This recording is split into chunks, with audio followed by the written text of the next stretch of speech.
كيبدا الفيلم ديالنا بانتشار واحد الفيروس اللي غيحول كاع الناس لزومبي. هنا كيبان لنا جون سيوك اللي هز ختو وولدهم وغاديين هاربين للميناء باش يركبوا اخر باطو ويسافروا لليابان.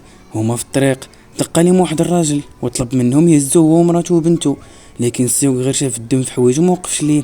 تلقات ليه المراه وبنتها وطلباتو ياخد غير البنت على الاقل، لكن جون سيوك خاف موقفش ليها. في التلفازات كان واحد اللقاء اعلامي يهضروا على هاد الفيروس اللي كان سببه انتشار الاشاعات في المعمل البيولوجي اللي خلى كوريا كلها مرونه، وانتشرت عدوى ديال الزومبي بين الناس. وصلوا جون سيوك للباطو وركبوا فيه، والباطو كان غادي يمشي لليابان، حتى تفاجأ سيوك باللي قلبوا الطريق وغادي يمشي دابا لهونغ كونغ. ولد ختو كان كيلعب بالكره فهربات ليه، هو مشى يجيبها فشاف واحد كيدير حركات غريبه، تما عرفوا راه زومبي. نهار الفوضى وصلت الخبر لسيوك اللي مشى كيجري باش يعتق ولد ختو. في طريقه هاجموا واحد الزومبي وسيوك قدر يقتلو. كمل طريقه ففاش ختو كلشي بدا كيتحول لزومبي، وحتى ولد ختو بدا كيتحول. حاول يخرج ختو من تماك ولكن هي ما قدرتش تخلي ولدها اللي فات عليه الفوت. حاول سيوك بزاف معاه باش يخرجها ولكن هجموا عليها الزومبي، فخرج هو وسد الباب عليهم في واحد المشهد خايب وحزين بزاف. وهنا كنعرفوا بلي هذا كان غادي يكون اخر باطو يخرج من هذيك المدينه، وحتى بلاد ما غادي تبقى تقبل شي حد يجي عندها من كوريا اللي تحطات كلها في الحجر الصحي ولات مرونه بزاف. حنا دابا في هونغ كونغ من بعد ما دازت 4 سنين على الواقعه. سيوك واحد الراجل وهو راجل ختو كانوا مع شي اجانب اللي طلبوا منهم يمشيو لكوريا اللي عامره بالزومبي واللي شدوه تيقتلوه ويجيبوا الصناديق ديال الفلوس من واحد الكاميو وبقاو تماك. ونهار شدوا عدوى ديال الزومبي غادي تكون واحد السرقه مور بحال سيوك وراجل ختو. والمدبر ديال هاد المساله قال لهم باللي خاصكم تمشيو بالليل حيت الزومبي ما كيشوفش في الظلام. جات الليله اللي غادي يمشيو فيها، طلعوا وعطاهم كاع التعليمات من بينها ان الباطو غيبقى غير 3 ايام في الميناء ومن وراها غادي يمشي، يعني خاصكم تزربوا. عطاوهم السلاح واللاسليكي اللي كيخدم بالقمر الصناعي ونزلوهم في شون كبير باش يكملوا طريقهم. وصل البحر المدينه وصلوها ما كانوش غير سيوك والراجل بوحدهم، كان معاهم كوريين اخرين. بداو يقلبوا على الطونوبيلات، شافوا بزاف ديال الزومبي في المحطه، وواحد الراجل خدا واحد الطونوبيل وهربوا من تما وقصدوا البلاصه اللي فيها الكاميو. وفي هنا لقاو وحلوه ولقاو الشيفور ديالو ورجع زومبي.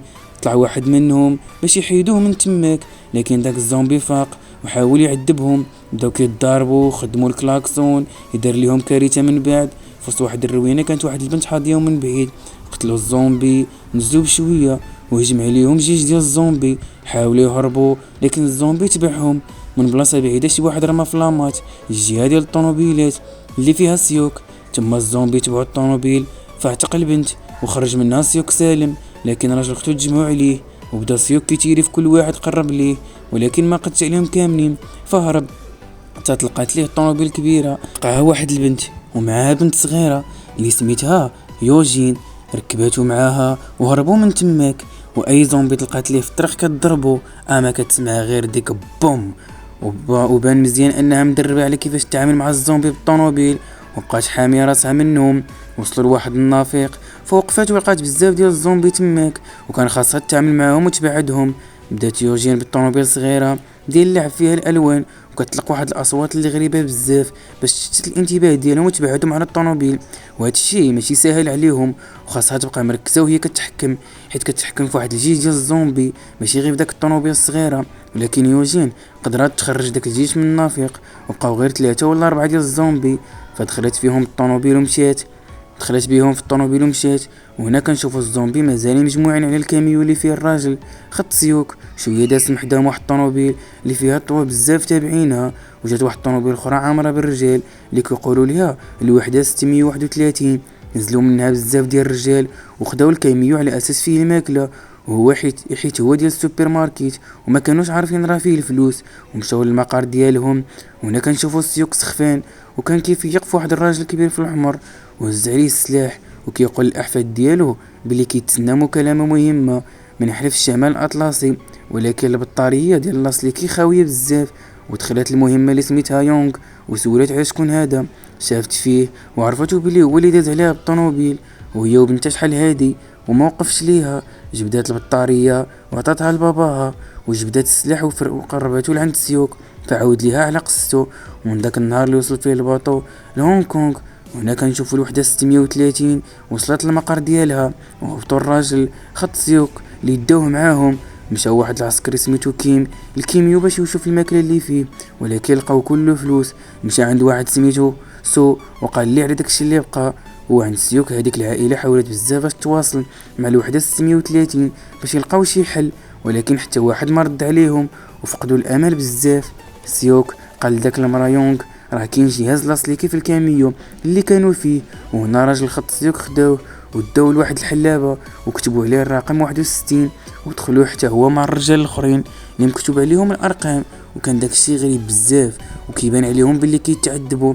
الرقيب لقى جهاز لاسليكي في الكاميو وهضر مع داك الاجانب اللي صيفطوا سيوك والدراري لكوريا، واتفق معاهم باش يعطيو النص ديال الفلوس اللي وصل لهم من الكاميو ديال الميناء اللي كان عامر بزاف ديال الفلوس وما قدروش انهم يهزوه فين كانوا دايرين مع سيوك وصحابه. وغادي يخرج حتى هو من تماك. الراقب منين عرف باللي عنده فرصه باش يخرج من كوريا وافق على الاتفاق وقرر انه يلبي الطلب ديالو. هنا كنشوفوا بزاف ديال الرجال فواحد الحلبه اللي كبيره بزاف وكلهم مرقمين. تحلوا البيبان ديال الحلبه وخرج منهم بزاف ديال الزومبي. هنا كنعرفوا ان هاد الناس كيجمعوا الناس العاديين وكيستعملوهم في العروض القتاليه مع الزومبي لواحد المده ديال الوقت. غير كيسير الوقت كيجي واحد كيرجع يسد عليهم الباب. من بعد كيخرجوا الناس اللي فلتوا منها وبقاو حيين. النهار الثاني جا سيوك ومازال مع ديك العائله.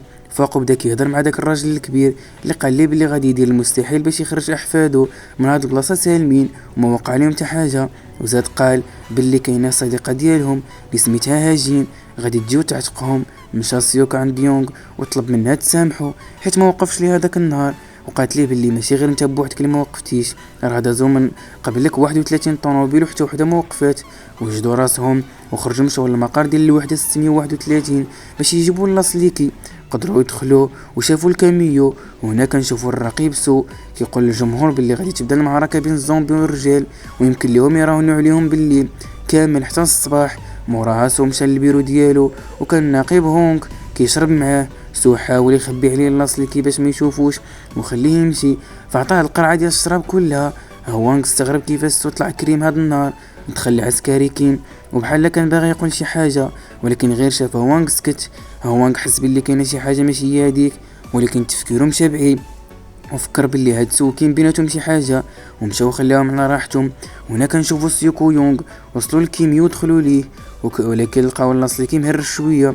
جدك العسكري فوقاتو يونغ بالسلاح وقال ليها باللي الرقيب عنده جهاز لاسليكي خدام وباللي كاينه سفينه كتسناهم في الميناء. ومنين سولاتو منين جاب لاسليكي قال ليها باللي القناع عنده.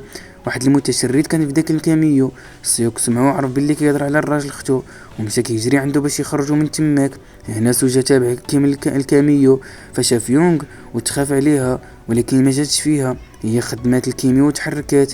سيوك دخل الحلبة وحاول يجيب راجل اختو من بين الزومبي وبقى كيتيري فيهم.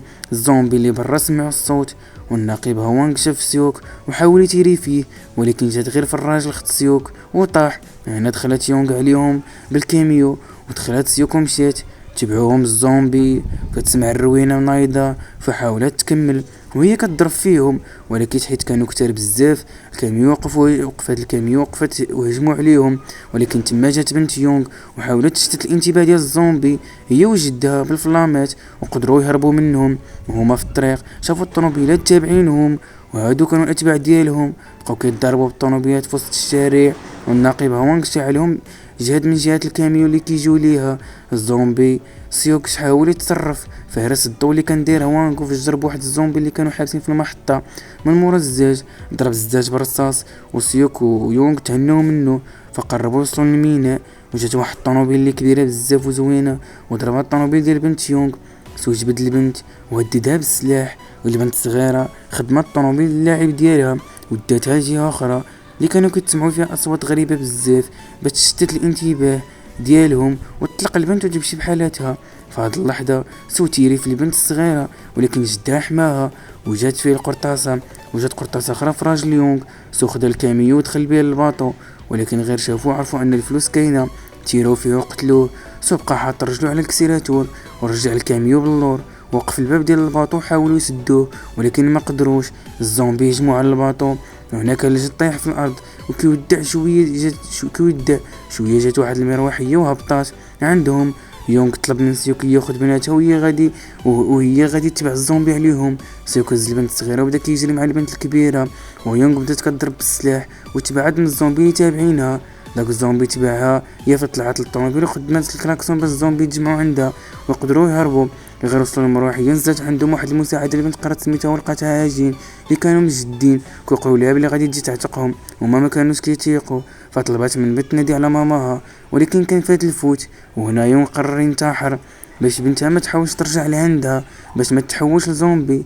ولكن سيوق قرر يمشي عندها ويعتقها، ونجح في هذا الشيء ديالو وقدر انه يعتقها من الزومبي ديالو كاملين. وطلعوا كاملين في المروحيه ومشاو وهربوا كاملين. تنشوفوا هنايا تيطلق الاسلحه والزومبي كيتجمع عليهم، وفي الاخير تنشوفوهم انه طلعوا